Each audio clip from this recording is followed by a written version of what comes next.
For more than a century, the Antikythera mechanism has been treated as an impossible object, a machine found in an ancient shipwreck that appears far too advanced for its time. Recently, that mystery deepened. Scientists now argue the device should not even be able to run. Yet, when engineers at MIT rebuilt it, the machine worked exactly as designed.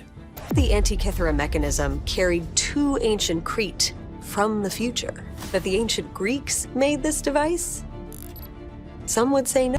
After they were able to finish their thousands of scans of the 82 pieces, something truly amazing emerges. The Antikythera mechanism is a compact bronze device recovered from an ancient shipwreck. At first glance, it looks unremarkable, a cluster of corroded metal fragments fused together by time and saltwater.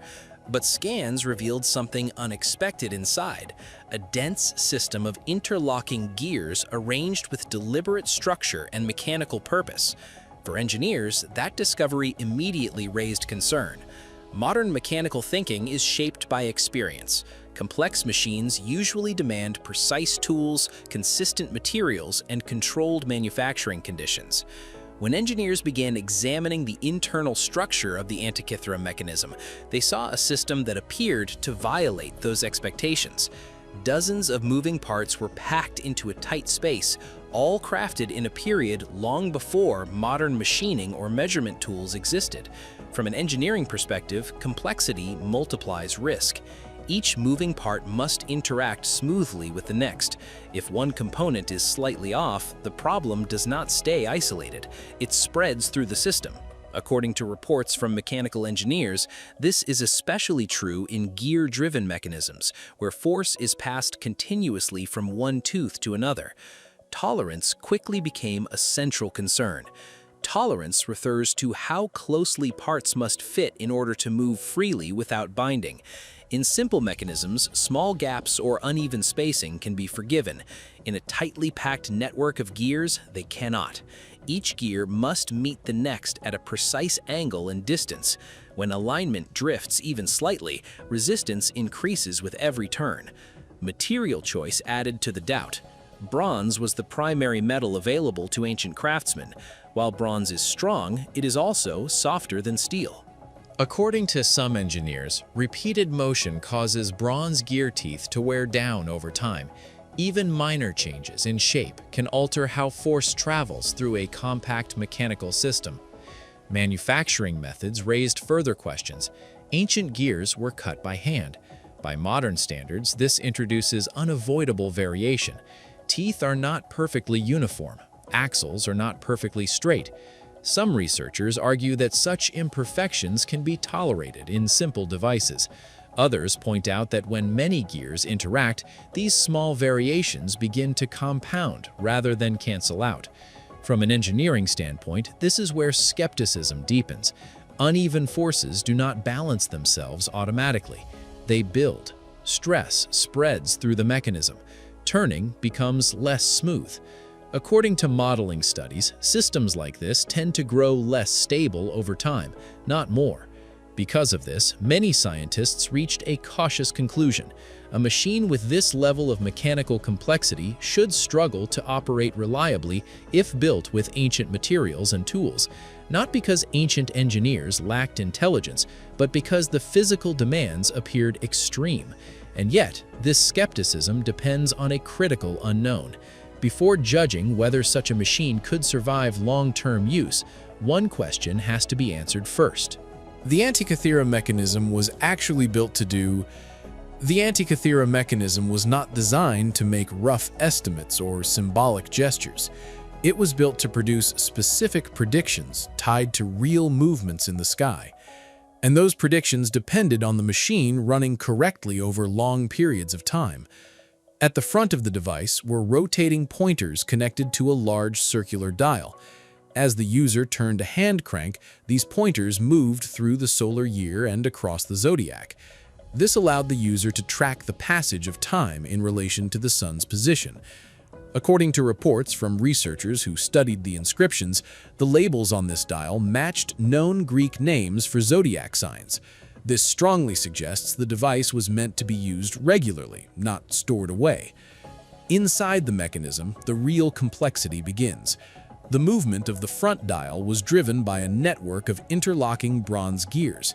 These gears were not arranged randomly. Each ratio matched a known astronomical cycle. One set of gears controlled the phases of the moon. As the crank turned, a small sphere or pointer showed whether the moon would appear full, new, or somewhere in between. According to some researchers, this alone would have required careful calculation and precise gear spacing. More surprisingly, the mechanism did not treat the moon as moving at a constant speed. Ancient astronomers knew that the moon speeds up and slows down as it travels around Earth. To account for this, the mechanism used a mechanical correction system built directly into the gears. According to published studies, this correction allowed the device to mimic the moon's uneven motion with nothing more than bronze parts. This feature is often described as one of the most advanced elements of the entire machine. On the back of the mechanism were two spiral dials. These dials were not decorative. One of them tracked the Metonic cycle, a 19-year period that aligns lunar months with solar years. This cycle was essential for predicting when lunar months would repeat on the same dates. The second spiral dial tracked longer eclipse cycles. By turning the crank forward, the user could see when solar or lunar eclipses were expected to occur, sometimes many years in advance. According to some interpretations, small symbols next to certain months warned of eclipse events. These markings were not vague. They identified the type of eclipse and its expected timing. This suggests the device was meant to be consulted for planning, teaching, or official use. There was also a smaller dial connected to the cycle of the Olympic Games. Every 4 years, this pointer completed a full rotation. This feature tied the machine directly to public life. It linked celestial time with social events that mattered to the ancient world. Taken together, these functions make one thing clear. This was not an object built to impress at a glance. It was a working, predictive device meant to be turned, read, and relied upon over time. A machine that performs all of these tasks cannot be symbolic or occasional. It demands sustained accuracy and repeated use. And once that reality was fully understood, some scientists began asking a sharper question, not how impressive the design was, but whether such a machine could realistically keep working at all. The modern study that claimed total failure. In April 2025, a scientific paper added a new layer to the debate around the Antikythera mechanism. Two physicists published a study arguing that the device could not operate for long periods under realistic conditions. Their claim was specific. The mechanism would not slowly lose accuracy. According to their analysis, it would fail completely. After a few months of use, the system should seize up and stop. The researchers did not attempt to run the real artifact, which is too fragile and corroded to operate.